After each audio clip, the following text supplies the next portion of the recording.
welcome to my session. Let me tell you a few words before starting the actual current affairs. Okay, if you want to be responsible, then you need to fulfill the promises made to others. But if you want to be successful, then you need to fulfill the promise which you made to yourself. Okay, so fulfill the promise, always make the promise to yourself and fulfill the promise always in order to be successful. That's it for today. Let's begin. The first article is about Bambi bucket. What is this Bambi, B-A-M-B-A, Bambi bucket? It is aerial fire flight. Okay, so this aerial fire flight, what it does, it has buckets around it. So with buckets fitted into helicopters, it goes to the nearby places wherever the water is available near the fire is going on. Like for example, recently in Mizoram there was a forest fire, and Assam Rifles took this Bambi bucket, the helicopter filled with buckets, and they went to the fireplace, they extinguished the fire. So in the same way, like the advantage is that wherever the nearby water source is there it can go, it can refill itself and come back to the fireplace if the fire is not extinguished. The capacity is about 5,000 liters of water. So this is all about the Bambi bucket. If a question comes examination, what is Bambi bucket, remember, with buckets fitted into helicopters, it is a fire extinguisher, what we call fire to aerial firefight device. Okay, aerial in the sense through air. Let's move to the next article. It's about Chandler Good Governance Index. Not important from the UPSC perspective, but just remember that India has been ranked 49 out of 104 countries. First rank goes to Finland. It measures this good governance of the country based on the 7 parameters. These 7 parameters are not important from the examination point of view to remember. So please remember that Chandler Good Governance Index, India ranks 49 out of 104 countries. This 104 is also important. Okay, anything could be a question examination. Anything could be a question in the examination. So the next article is about Project Dantak. So this project Dantak was started late in 1961 in the time of Jawaharlal Nehru. Okay, so why it is there in news? Because it recently completed 60 years. About what this project Dantak is about Bhutan. So creating critical roads and essential infrastructure is what the project Dantak deals with. So India is supporting this creation of roads and essential infrastructure in Bhutan. Bhutan is very small country. It has very low international relations with all other countries. Okay, so India is helping that small country. This is all about the project Dantak. Okay, let's move to the next article. It's about TRIPS agreement. Okay, what is this TRIPS agreement? It is trade related intellectual property rights. So it came into effect in January 1995. Actually, it comes under the World Trade Organization's ministerial meetings and negotiations. Okay, so till 1994, I guess, I don't remember the date, but till 1994 there was just agreement. Okay, it was called General Tariff and Trade Agreement. GATT is what, General Agreement and Tariffs and Trade. GATT was there till 1989, I guess. From 1989 to 1994, for the 4 years or 6 years, Uruguay round of negotiations went on, and after this, in 1994, the World Trade Organization came into effect, which sets the limits. Which ensures that free and fair trade happens between countries without any injustice to all other countries.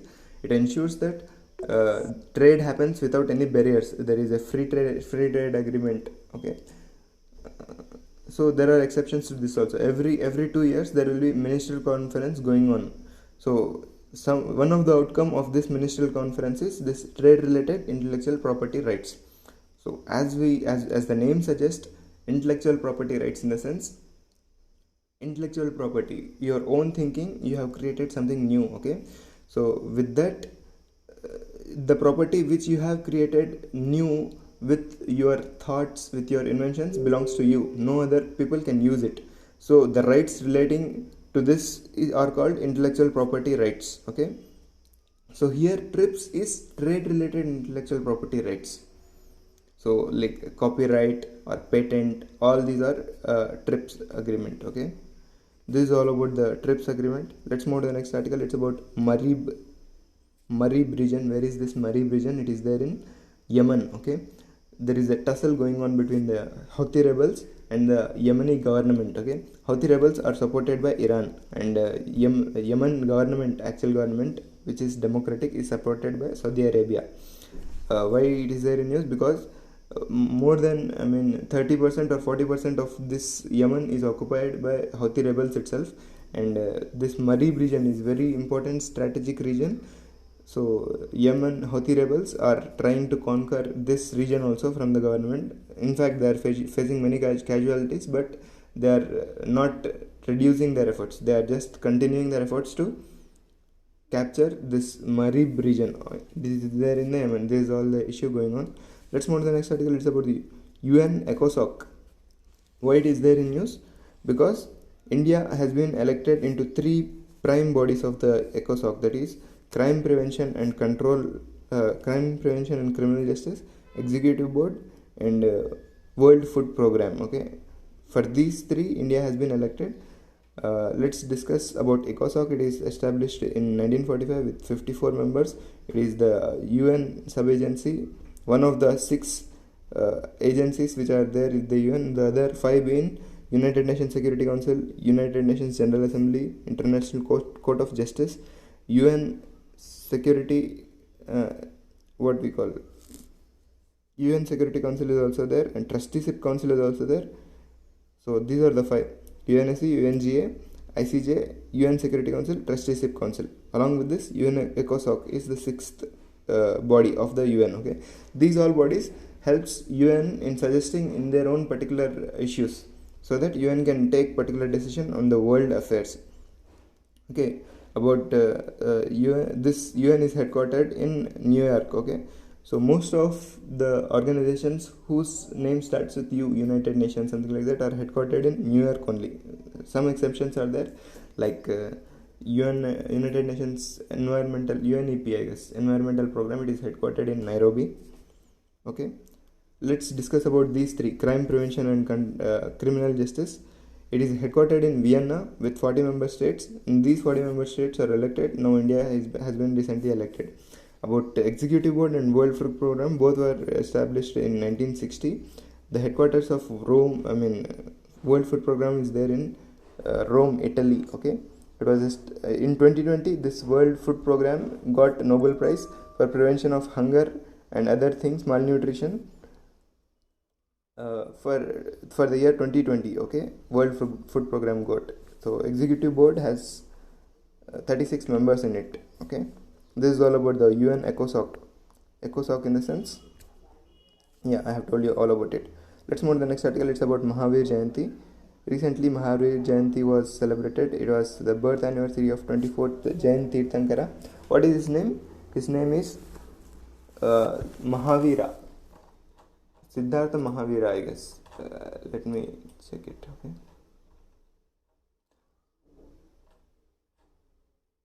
so Mahavira was born in 540 BC at Vaishali. Okay, so his father's name is Siddhartha. I'm sorry, his father's name is Siddhartha, but his actual name is Vardhamana Mahavira. Okay, this Vardhamana Mahavira was born in 540 BC in Vaishali, and presently it is there in Bihar. Okay, his father is Siddhartha. He was a head of Jantrika Kshatriya clan. Okay, and his mother Trishala was a Lichavi princess. He abandoned his house at the life. He abandoned his house and went inside the forest at the age of 30 years.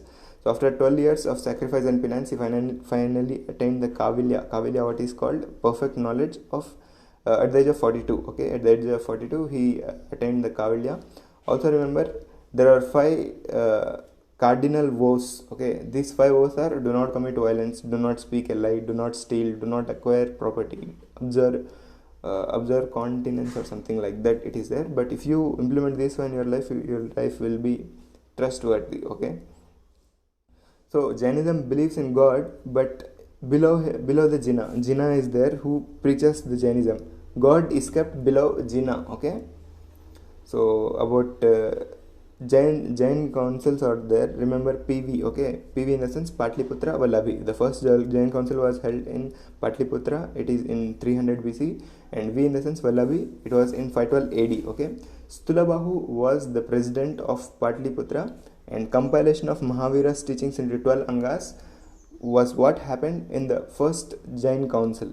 There was a split in the Jainism at this stage only. First Jain council, after the first Jain council, there was split in Jainism. There was Shwetambaras and Digambaras.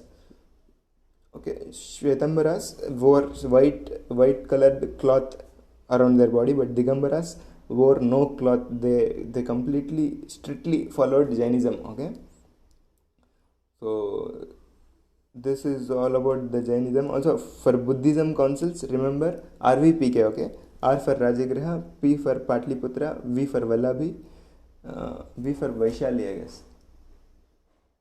RVPK, right? RVPK, okay. R in the sense Rajagriha, V means Vaishali, P Patliputra, K Kashmir. This is the sequence in which the Buddhist council happened, okay. So this is all about the Mahavira, and he taught his teachings in Prakrit. It was easy for the common man to understand.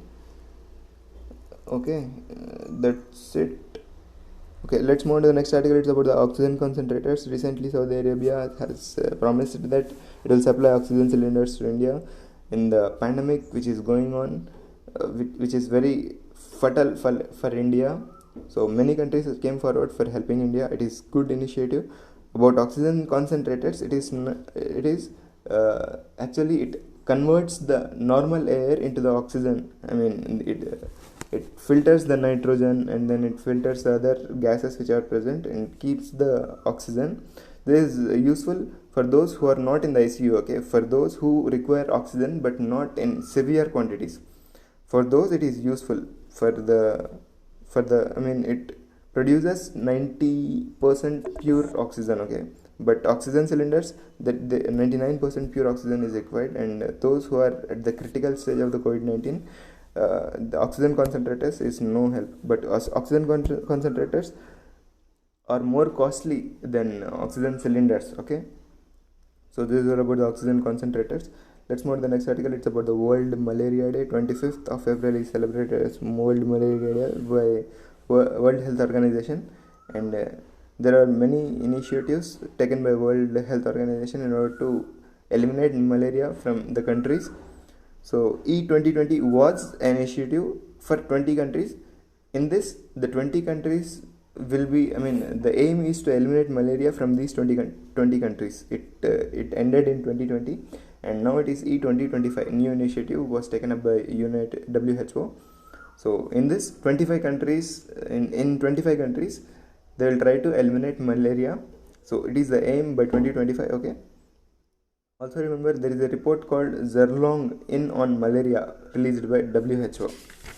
So that's it for today. Thanks for being with me, and God bless you all.